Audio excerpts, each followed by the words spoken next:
কোরবানির পশু হারিয়ে যাওয়ার পর আরেকটি ক্রয় করলে যদি প্রথমটিও পাওয়া যায়, তাহলে কোরবানিতে তার করণীয় কি? কোরবানি যদি জেনে না জেনে চুরি করা গরু হয়, এই পশু দিয়ে কোরবানি দিলে কোরবানি হবে কিনা? একই পশুতে কোরবানি ও আকিকার অংশ রাখা যাবে কিনা? মৃত ব্যক্তির ওসিয়ত করা কোরবানির গোশত কি আত্মীয়রা খেতে পারবে? এক অন্ডকোষ বিশিষ্ট পশু দিয়ে কোরবানি দিলে তা আদায় হবে কিনা? এরপর প্রশ্ন হচ্ছে, মানতের কোরবানির গোশতের হুকুম কি? কোরবানির গোশত এক ভাগ সমাজের মাঝে বন্টনের জন্য রেখে দেওয়া হয়, সমাজের পক্ষ থেকে এর বিধান কি? উপর প্রশ্ন হচ্ছে, কোরবানির পশু ক্রয় করার পরে যদি জবাই করার আগ মুহূর্তে পশুটি অসুস্থ হয়ে পড়ে কিংবা শরীরে কোনো স্থানে ক্ষত হয়ে যায় এবং অন্য পশু যদি পাওয়া না যায়, তাহলে কোরবানি দেওয়া তার করণীয় কি? এরপর প্রশ্ন হচ্ছে, কোরবানির পশুর পেট থেকে বাচ্চা প্রসব হলে উক্ত কোরবানি হবে কিনা? কোরবানির পশু একটা ক্রয় করেছে, সেটা হারিয়ে গিয়েছে, এরকম অনেক সময় হয়। তো কোরবানি দেওয়ার জন্য দেখা যাচ্ছে আর একটা কিনলো, এখন আগেরটা আবার খুঁজে পাওয়া গেছে, তাহলে এখন কি করবে? দুইটা হয়ে গেল। তো সেক্ষেত্রে করণীয় কি? উত্তর হচ্ছে, দুটোকেই কোরবানি করবে, কারণ প্রথমটি সে কোরবানির নিয়ত করেছিল। কেউ কেউ বলেছেন যে কোনো একটা দিলে হবে, কিন্তু বিশুদ্ধ মত এবং গ্রহণযোগ্য মত হচ্ছে এটাই যে দুইটোই কোরবানি করবে, কারণ এটা ওয়াকফের মতো অর্থাৎ আপনি প্রথমটা যেটা ক্রয় করেছেন সেটা কোরবানির উদ্দেশ্যে ক্রয় করেছেন, পরেরটা আপনি কোরবানির উদ্দেশ্যে ক্রয় করেছেন। তো ওয়াকফের মতো হয়ে যাওয়াতে উচিত হচ্ছে আপনি দুটোকেই কোরবানি করে দিবেন। আল্লাহ তাআলা আপনাকে হয়তোবা ডাবল সওয়াব দিবে, দুটি হওয়াতে আপনাকে আল্লাহ তাআলা দ্বিগুণ সওয়াব দিবেন। এরপর প্রশ্ন হচ্ছে, কোরবানি যদি জেনে বা না জেনে চুরি করা গরু হয়, তাহলে সেই ক্ষেত্রে ওই পশু দিয়ে কোরবানি দিলে কোরবানি হবে কি না? কোরবানি দাতা যদি জেনে থাকেন যেটা চুরি করা গরু, চুরি করে নিয়ে আসছে, আপনি জানলেন, তাহলে আপনি হারাম একটা পশু ক্রয় করলেন। চুরি করাটা কেন কিনলেন? হয়তো এই উদ্দেশ্যে যে চুরি করাটা কিনলে একটু কম দামে পাওয়া যায়। অনেক সময় আমরা পুরাতন মার্কেট থেকে অনেকে মোবাইল কিনে অথবা পোশাক জুতা এই সেই কিনে, সেক্ষেত্রে আপনার অবশ্যই খোঁজ দিতে হবে এটা চুরি কিনা। যদি আপনি শিওর হন যে হ্যাঁ এটা চুরি, কিন্তু হ্যাঁ পুরাতন অনেক কিছু হয় যে ইউজ করা, মানুষ ইউজ করেছে, কয়দিন ভালো লাগে না, বিক্রি করে ফেলেছে, সেটা আপনি নিতে পারেন। কিন্তু যদি আপনি শিওর হন যে এটা চোরা মার্কেট, অথবা এটা এই দোকানদারের যা কিনে বিভিন্ন চোরেরা তার কাছে বিক্রি করে, সে কম দামে বিক্রি করে, তার থেকে নিয়ে আপনার কাছে কম দামে বিক্রি করছে, চুরি করা কোনো জিনিস কেনা জায়েজ নেই, সম্পূর্ণ হারাম। ঠিক তেমনি চুরি করা পশু যদি আপনি জানেন, তাহলে সেই পশু দিয়ে যদি আপনি কোরবানি করেন, তাহলে আপনার কোরবানি আদায় হবে না। পাশাপাশি যদি আপনি না জেনে ক্রয় করে থাকেন, আপনি যখন কিনেছেন আপনি শিওর না, এনেছেন, বাজারে গিয়েছেন বা পথে কারো কাছে পেয়েছেন, এলাকায় কারো কাছে পেয়েছেন, তার কাছ থেকে আপনি কিনে নিলেন, এখন সে যদি চুরি করেও এনে বিক্রি করে, আপনি জানেন না, আল্লাহ সুবহানাহু ওয়া তাআলা আপনাকে মাফ করবেন, কারণ এখানে আপনার কোনো দোষ নেই, আপনি না জেনে ক্রয় করেছেন।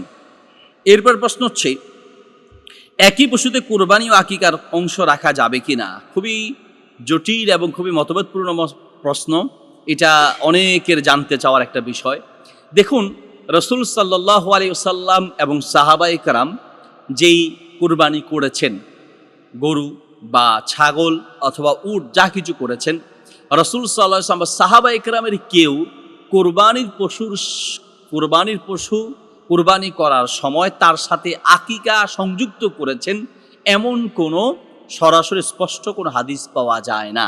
রাসূল সাল্লাল্লাহু আলাইহি ওয়াসাল্লাম কখনো কোরবানির সাথে আকিকা করেছেন এমন দলিল পাওয়া যায় না, সাহাবায়ে কেরাম করেছেন এমন পাওয়া যায় না। এই জন্য এক পক্ষের ওলামাদের, আরবের ওলামাদের মত এবং অনেক ওলামাদের মত হচ্ছে যে কোরবানি পশুর সাথে আকিকা দেয়া যাবে না। আরেক পক্ষের ওলামায়ে কেরামের মত হচ্ছেন, ওনারা বিভিন্ন দলিলের ইঙ্গিত থেকে এই মাসালা দিয়ে থাকেন যে কোরবানির পশু এটা যেমন আল্লাহর জন্য জবাই করা হচ্ছে, আকিকাও আল্লাহর জন্যই করা হচ্ছে, আকিকাও সেই আল্লাহর জন্য জবাই করা আর কোরবানিটা আল্লাহর জন্য জবাই করা। তো কাজেই কেউ যদি চায় তাহলে কোরবানির পশুর সাথে আকিকাও দিতে পারবে, এটা এক পক্ষের ওলামাদের মত। তো দুই পক্ষের ওলামাদের মত মিলিয়ে আমরা যেটা বলতে পারি তা হচ্ছে, আমাদের উচিত সরাসরি রাসূল সাল্লাল্লাহু আলাইহি ওয়াসাল্লাম যে আমলটি করেছেন, সাহাবায়ে কেরাম যেভাবে করেছেন সেটা করলে আর কোনো ইখতিলাফ থাকলো না, অর্থাৎ কোরবানির পশুর সাথে আকিকা না দেয়াটাই উচিত। যদি আপনি কোরবানির পশুর সাথে আকিকা না দেন তাহলে আর কোনো ইখতিলাফ থাকলো না, কিন্তু কোরবানির পশুর সাথে যদি আকিকা দেন তাহলে অনেক ওলামাদের মধ্যে হবে আর অনেক ওলামাদের মধ্যে হবে না, তাহলে আপনি ইখতিলাফে পড়ে গেলেন। এই জন্য আমি উৎসাহ দিব এবং আমি বলবো যে আপনারা আকিকা দেওয়ার জন্য একটা ছেলের পক্ষ থেকে একটা ছাগল, অথবা একটা মেয়ের পক্ষ থেকে একটা ছাগল। ছেলের পক্ষ থেকে একটা ছেলের পক্ষ থেকে 2টা ছাগল দেওয়া উত্তম। 2টা না পারলে আপনার আর্থিক যদি দুর্বলতা থাকে আপনি একটিও দিতে পারবেন, একটি দেওয়ার পক্ষেও রেওয়ায়েত আছে।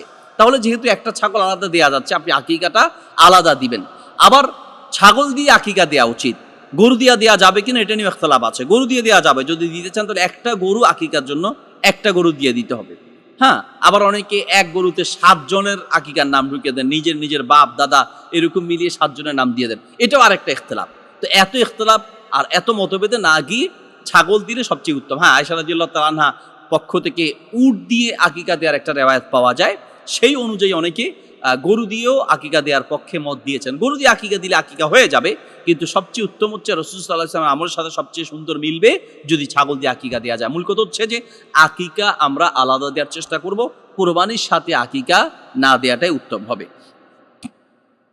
এরপরের প্রশ্ন হচ্ছে, মৃত ব্যক্তির ওসিয়ত করা কোরবানির গোশত কি আত্মীয়রা খেতে পারবে? উত্তর হচ্ছে, এরপরের প্রশ্ন হচ্ছে, মৃত ব্যক্তির ওসিয়ত করা কোরবানির গোশত কি আত্মীয়রা খেতে পারবে? উত্তর হচ্ছে, মৃত ব্যক্তির ওসিয়ত করা, একটা হচ্ছে ওসিয়ত করা আর একটা হচ্ছে মৃত ব্যক্তির পক্ষ থেকে এমনিতে কোরবানি দেওয়া, দুটার মাঝে পার্থক্য আছে। অর্থাৎ অনেক সময় এমন হয় যে বাবা ইচ্ছে করেছিলেন যে আগামী বছর তিনি কোরবানি করবেন, বা কয়েক মাস পরে কোরবানির সময় আসতেছে, কোরবানি করার জন্য বাবা চিন্তা করেছিলেন, কোনো কারণে বাবা মারা গিয়েছেন, করতে পারেন নাই, বাবা বলে যান নাই যে আমার পক্ষ থেকে আমি মরে গেলেও করবা, এরকম ওসিয়ত করেন নাই, এমনিতে চিন্তা করলো ছেলেরা যে বাবা তো কোরবানি করতে চেয়েছিলেন, মা কোরবানি করতে চেয়েছিলেন, মারা গিয়েছেন, আচ্ছা আমি আমার বাবার পক্ষ থেকে এটা কোরবানি করব, আমি মায়ের পক্ষ থেকে কোরবানি করব। এটা কিন্তু ওসিয়ত নয়, বরং এটা নিজের পক্ষ থেকে, নিজের অন্তর থেকে নিজের আকৃষ্ট হয়েই হচ্ছে মা বাবার পক্ষ থেকে কোরবানি করতে চাচ্ছেন।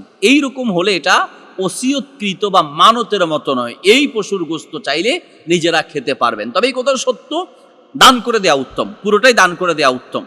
কিন্তু মা বাবা বা মৃত কোনো ব্যক্তি যদি ওসিয়ত করে যায় যে আমার পক্ষ থেকে আমি মরে গেলেও একটা পশু কোরবানি করবো, একটা গরু, একটা ছাগল বা এই জাতীয় কোনো কিছু যদি ওসিয়ত করে যান, তাহলে সেই ওসিয়তকৃত কোরবানির পশুর গোশত নিজেরাও খেতে পারবেন না, বা নিজের আত্মীয় স্বজনরা খেতে পারবে না, গরিব মিসকিনরা খেতে পারবে। হ্যাঁ, আত্মীয় স্বজনের মধ্যে যারা গরিব মিসকিন আছে তারা খেতে পারবে, কিন্তু স্বাবলম্বী বা নিজেরা, বিশেষ করে ওই পরিবারের কেউ, ওই মৃত ব্যক্তির পরিবারের কেউ ওসিয়তকৃত পশুর গোশত খেতে পারবে না। মৃত ব্যক্তির ওসিয়তকৃত পশুর গোশত এবং হচ্ছে মানতকৃত পশুর গোশত নিজেরা খেতে পারবেন, এটা দান করে দিতে হবে। ওসিয়ত না করা পরেও যদি মৃত ব্যক্তির পক্ষ থেকে কোরবানি করা হয়, সেই পশুর গোশত না খাওয়াটাই উচিত। অনেক আলেম এক্ষেত্রেও বলেছেন যে না, সেটাও দান করে দিতে হবে, এই জন্য দান করে দেওয়া উত্তম। কিন্তু অনেক ওলামা ইকরামের মত হচ্ছে খেতে পারবেন, তো কেউ খেতে চাইলে, ওসিয়ত না করলে খেতে চাইলে খেতে পারবেন, কিন্তু না খাওয়াটাই ভালো।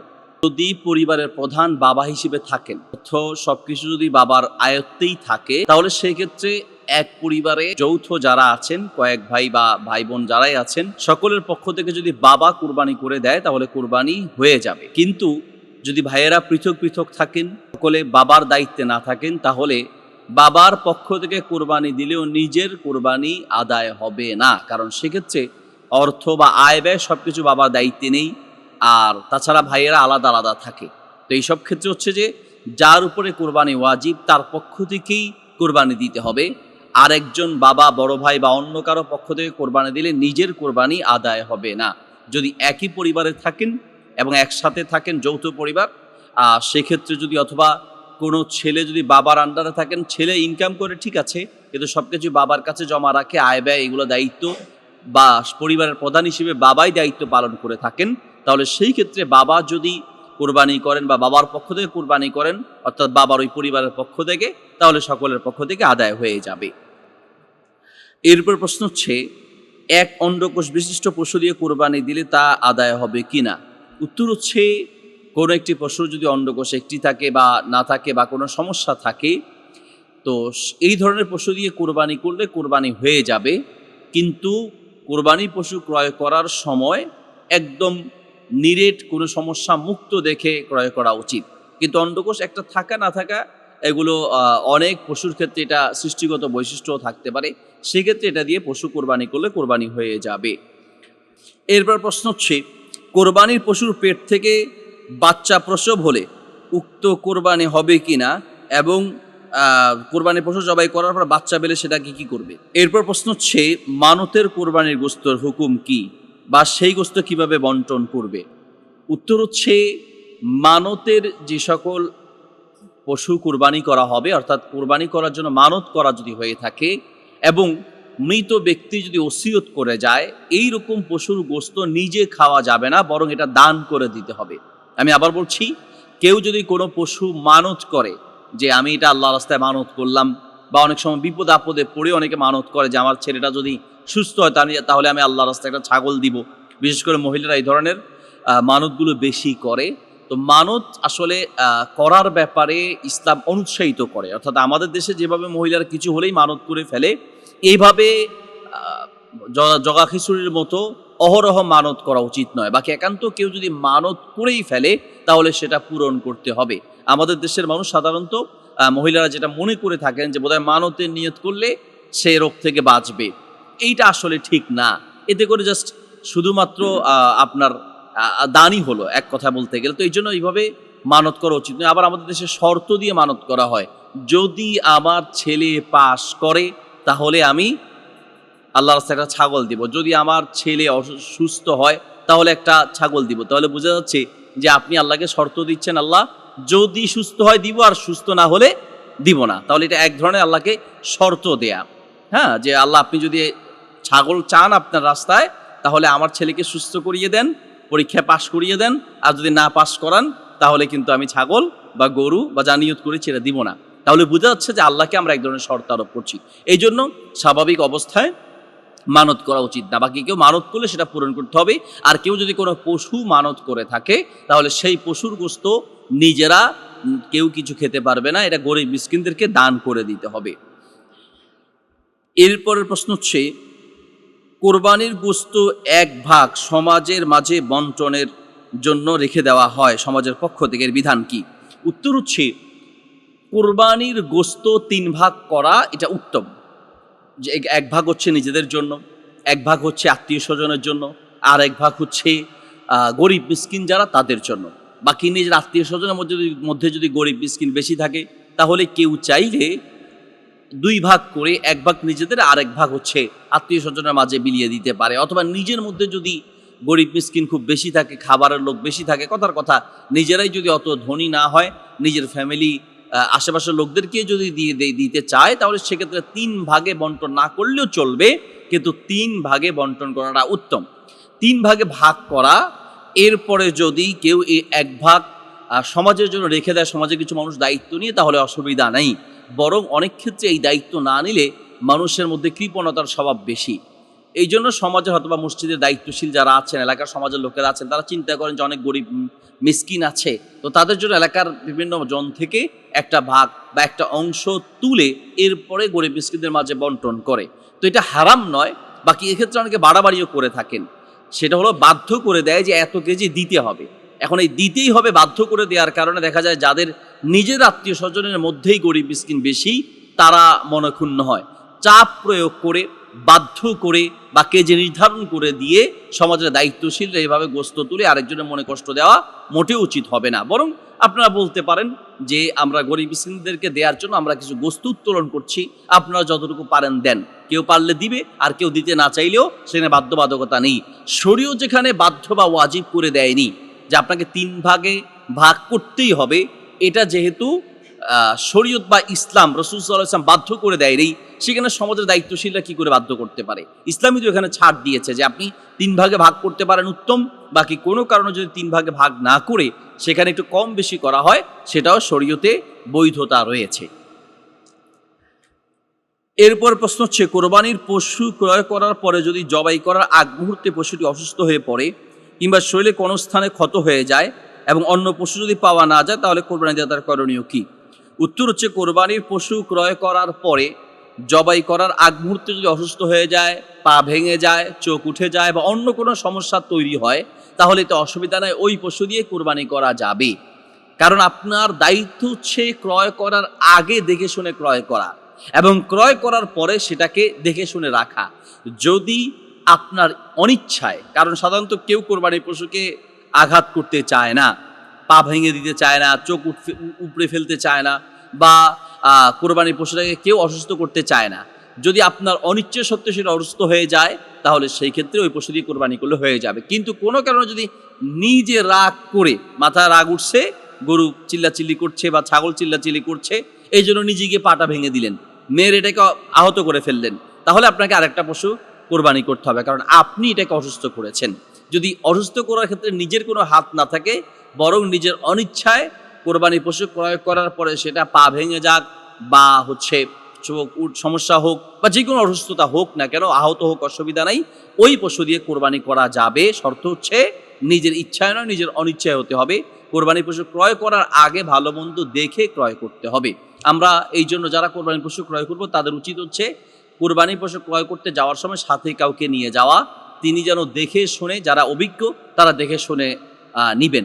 অনেক ক্ষেত্রে আমরা দেখলাম যে দাঁড়িয়ে আছে, খুব ভালো, নিয়ে আসলাম, যখন কিনা শেষ এখন হাঁটাতে চাইলে হাঁটতে পারে না। এই জন্য যারা অভিজ্ঞ তারা কোরবানির পশু ক্রয় করার সময় একটু হাঁটিয়ে দেখে, বাজারের মধ্যে রশি ছেড়ে দেয়, একটু দৌড়াতে বলে, তারপরে দেখে যে পা ঠিক আছে কিনা, চারপাশে চোখের দিকে তাকিয়ে সুস্থ দেখে তারপরে কিনে নিতে হয়। কোরবানির পশু জবাই করার পরে যদি পেটে বাচ্চা থাকে, বাচ্চা যদি জীবিত থাকে, তাহলে সেই বাচ্চাকে জবাই করে খাওয়া যাবে কি যাবে না ইখতিলাফ আছে। বিশুদ্ধ মত হচ্ছে সেটাকে দান করে দেয়া। কোরবানি পশু জবাই করার পরে সেটার পেটে যেই বাচ্চাটা পাওয়া যাবে, সেই বাচ্চাটা যদি জীবিত থাকে সেটাকে জবাই করে সেটা দান করে দেওয়াটা উচিত। যদি মৃত থাকে তাহলে খাওয়া যাবে কি না, এটা নিয়ে ওলামাদের মাঝে দুটি মত আছে। কোনো কোনো ওলামাদের মত হচ্ছে যাবহুল জানিন যাবহু উম্মিহি, অর্থাৎ মাকে জবাই করার মাধ্যমে বাচ্চা এমনিতে জবাই হয়ে গিয়েছে, এটা মরা হলেও খাওয়া যাবে, এটা এক পক্ষের ওলামাদের মত। আর এক পক্ষের ওলামাদের মত হচ্ছে মৃত হলে খাওয়া যাবে না। দুই পক্ষের ওলামাদের মত মিলে যেটা বলা যায় তা হচ্ছে যে এটা যদি আপনার রুচিতে কুলে আপনি খেতে পারেন, তবে না খাওয়াটাই আমার মতে উত্তম হবে, যেহেতু না খাওয়ার পক্ষেও আমাদের মত রয়েছে।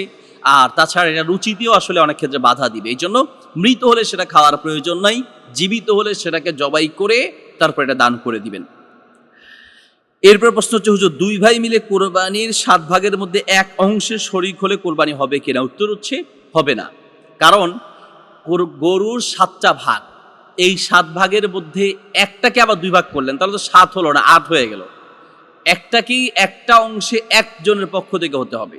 আপনি যদি সেখানে 2 ভাই মিলে বা আর একজনকে শরিক নিয়ে 1 ভাগের আবার ভাগ করলেন, এটা হবে না, বরং একজনের পক্ষ থেকে একটা ভাগ অংশগ্রহণ করতে হবে। এরপরের প্রশ্ন হচ্ছে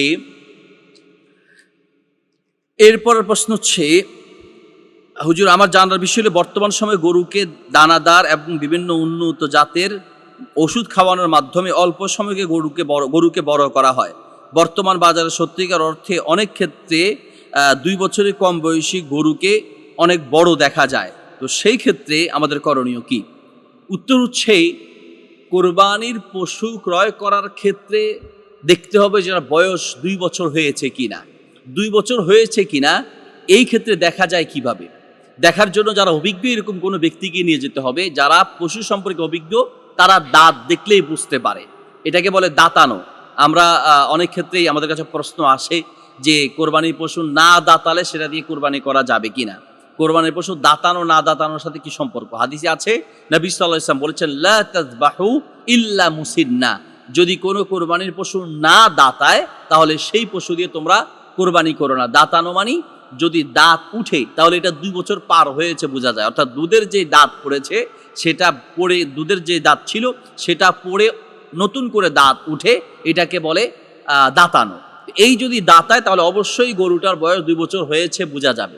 কিন্তু অনেক ক্ষেত্রে এমন হয় যে পশুটার বয়স 2 বছর পার হয়ে গেছে কিন্তু তার দাঁতায় নাই, মানে নতুন দাঁত উঠে নাই, তাহলে সে পশু দিয়ে কোরবানি করা যাবে যদি বয়স 2 বছর হয়। অর্থাৎ বয়স 2 বছর হওয়া শর্ত, দাঁতানো না দাঁতানো শর্ত নয়। কিন্তু দাঁতানোটা দেখা উচিত এই জন্য যে দাঁতানোর মানে আপনি শিওর হলেন যে এটা 2 বছর বয়স পার হয়েছে। এখন আমরা বুঝবো কিভাবে? যারা অভিজ্ঞ তারা হয়তো বুঝতে পারবে, কিন্তু যাদের অভিজ্ঞতা কম, আমরা সাধারণ মানুষ, আমরা অনেকে হয়তো বুঝতে পারবো না যেটা বয়স 2 বছর হয়েছে কিনা। দেখতে অনেক মোটা তাজা মনে হবে যে এটা বয়স অনেক বেশি হয়েছে, কিন্তু বাস্তবে দেখা যাবে যেটা 2 বছর নয়, বরং আরো কম। তাহলে আমাদের করণীয় কি? আমাদের করণীয় হচ্ছে আমরা এই ক্ষেত্রে গরুর যিনি মালিক আছে তাকে জিজ্ঞেস করব ভাই এটা বয়স কত হয়েছে। উনি যদি বলেন যে বেশি হয়েছে, আপনি একটু যাচাই বাছাই করবেন। যদি আপনার কথা জিজ্ঞেস করার পরে গরুর যে মালিক সে যা বলবে সেটার উপর বিশ্বাস করে আপনি ক্রয় করেন, বয়স যদি 2 বছরের কমও হয়, আপনার এটা আল্লাহ কবুল করে নেবেন, কারণ আপনার দরকার ছিল জানতে চাওয়ার। এখন মিথ্যা বলেছে গুনাহগার সে হবে, আপনি গুনাহগার হবেন না, আপনার কুরবানি আল্লাহ তাআলা কবুল করে নেবেন, কারণ এখানে আপনার কোনো কিছু করার নেই। নবী সাল্লাল্লাহু আলাইহি ওয়াসাল্লাম বলেছেন যে যখন আবার উম্মতের মধ্যে কেউ ইদা নাসিয়া কোনো ভুল করে থাকে, আখতা না জেনে করে থাকে, তাহলে আল্লাহ সুবহানাহু ওয়া তাআলা সেটা মাফ করে দিবেন, কারণ না জেনে আমরা ভুলটা করেছি, এটা আল্লাহ তাআলা মাফ করবেন। কোরবানি দাতা কি নখ চুল কাটতে পারবে না, এবং কোরবানি দাতার পরিবারের লোকেরাও কি কাটতে পারবে না? উত্তর হচ্ছে জিলহজ মাসের চাঁদ দেখা যাওয়ার পর থেকে কোরবানির পশু জবাই করার আগ পর্যন্ত নবী সাল্লাল্লাহু আলাইহি ওয়াসাল্লাম বলেছেন, আরাদা আন ইউদহিয়া আহাদুকুম, যখন তোমাদের কেউ কোরবানির পশু জবাই করা বা কোরবানি করার নিয়ত করে, ফালা ইয়ামুসা শারাহু ওয়ালা বাশারাহু, শারাহু ওয়া বাশারাহু, সে যেন তার চুল অথবা তার নখ বা পশম ইত্যাদি কর্তন না করে। এই হাদিস অনুযায়ী আরাদা আন ইউদহিয়া, যে ব্যক্তি কোরবানির পশু জবাই করতে চায়, মানে কোরবানি করতে চায়, তাদের জন্য এই বিধানটা আবশ্যক। বাকি এটা কি শুধুমাত্র যিনি কোরবানি করবে, যার পক্ষ থেকে কোরবানি করবে তার জন্য এই বিধান, নাকি সকলের জন্য বিধান? ওলামায়ে কেরামের দুটি বক্তব্য আছে। এক পক্ষের ওলামারা বলেন যে এটা শুধুমাত্র যিনি কোরবানি করবেন তার জন্য এই বিধান প্রযোজ্য, আর এক পক্ষের ওলামায়ে কেরাম বলে যে না, এটা হাজিদের সাথে একটা মিল রাখার জন্য সকলে আমলটি করা উচিত। দুই পক্ষের ওলামাদের বক্তব্য মিলে আমরা বলতে পারি, যিনি কোরবানি করবেন, যার পক্ষ থেকে কোরবানি করা হবে, তিনি তো অবশ্যই নিজের পশম, চুল এবং নখ ইত্যাদি কাটা থেকে বিরত থাকবেন। পাশাপাশি যারা বা যাদের পক্ষ থেকে কোরবানি করা হবে না, তাদের উচিত হচ্ছে এই কাজ থেকে বিরত থাকা।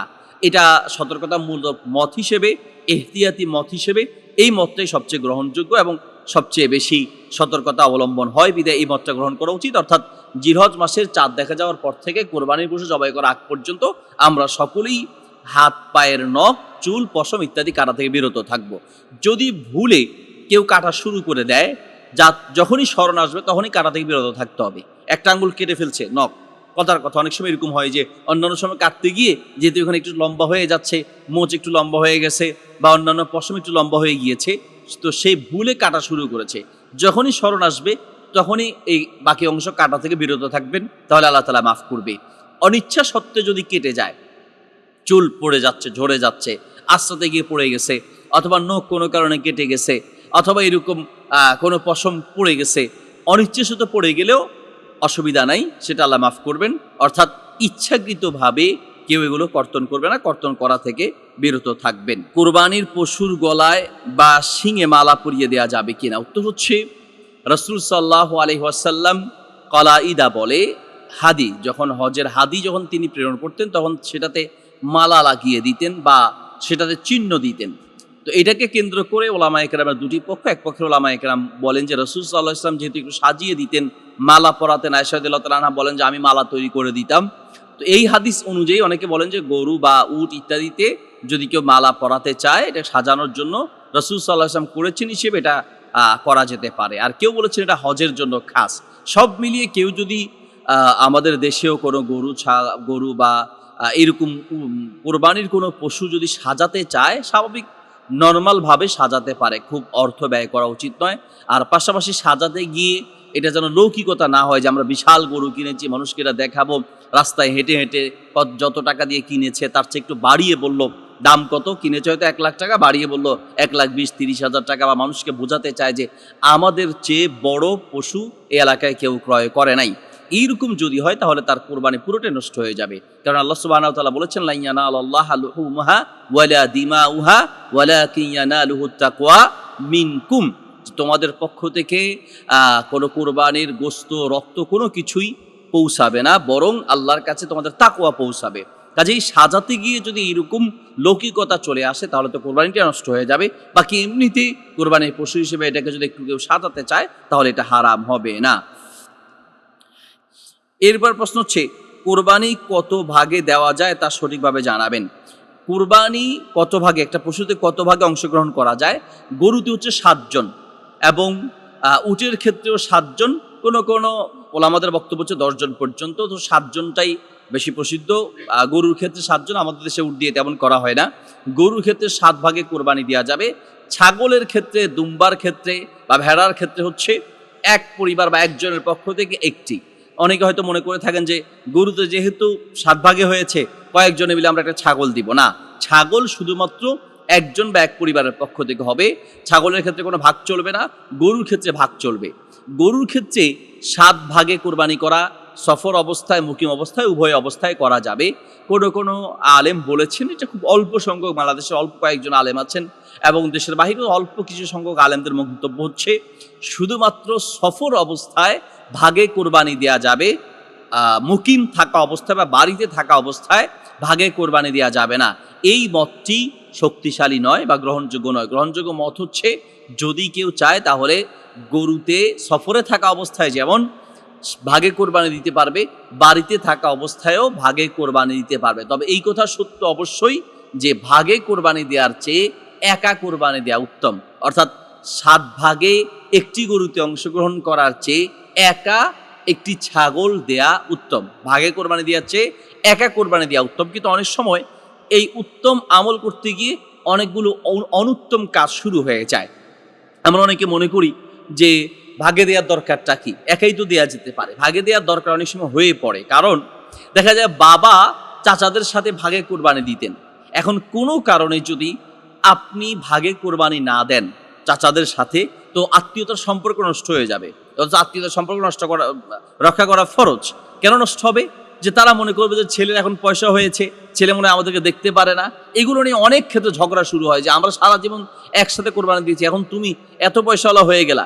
তো এই জন্য ভাগে কোরবানি না দিলে যদি এরকম ঝগড়া বা সম্পর্ক নষ্ট হয়ে যাওয়ার সম্ভাবনা থাকে, সেক্ষেত্রে আপনি চাইলে ভাগে কোরবানি দিতে পারেন যদি ভাগিদার ব্যক্তি ইমানদার বা তাকওয়াবান হয় বা তার ইনকাম হালাল হয়। পাশাপাশি যদি আপনার তৌফিক থাকে তাহলে আপনি একাও একটি ছাগল দিলেন, আবার চাচাদের সাথে ভাগে দিলেন, আত্মীয় স্বজনের সাথে ভাগে দিলেন, এটাও জায়েজ আছে।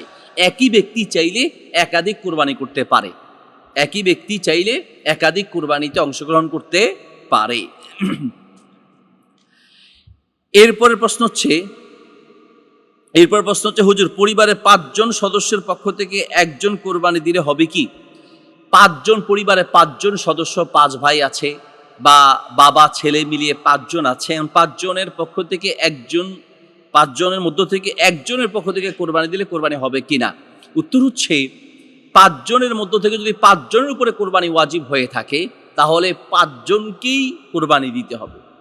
একজনের রোজা যেমন আরেকজন রাখলে হবে না, একজনের নামাজ যেমন আরেকজন না পড়লে হবে না, ঠিক তেমনি একজনের উপরে কোরবানি ওয়াজিব, সে না দিয়ে আরেকজন দিবে সেটা হবে না। হ্যাঁ, যৌথ পরিবার একসাথে থাকে, বাবার আন্ডারে থাকে, বাবা হচ্ছেন পরিবারের প্রধান, আয় ব্যয় সব বাবার দায়িত্বে আছে, সেই ক্ষেত্রে যদি ছেলেরা বাবা মালিক হিসেবে যদি বাবা পুরো পরিবারের পক্ষ থেকে কোরবানি দিয়ে দেয় তাহলে অনেক ওলামাদের মতে বা বিশুদ্ধ মতে তার কোরবানি হয়ে যাবে, ওই পরিবারের পক্ষ থেকে কোরবানি হয়ে যাবে। কিন্তু তারপরে উচিত এবং উচিত হচ্ছে যদি একই পরিবারও থাকে, বাবা প্রধান ঠিক আছে কিন্তু ভাই সকলেই ইনকাম করে এবং সকলের তৌফিক আছে, তাহলে সেই ক্ষেত্রে প্রত্যেককে আলাদা আলাদা কোরবানি দেওয়া উচিত। অথবা একটি গরুতে 5 সদস্য আছেন বা 6 জন বা 7 জন আছেন, সকলে একটি গরুতে প্রয়োজনে চাইলে আপনারা ভাগিদার হতে পারেন। তবুও যদি প্রত্যেকের উপরে ওয়াজিব হয়ে থাকে আলাদা আলাদা, তাহলে একজনের পক্ষ থেকে কোরবানি দিলে হবে না, বরং প্রত্যেকের পক্ষ থেকে আলাদা আলাদা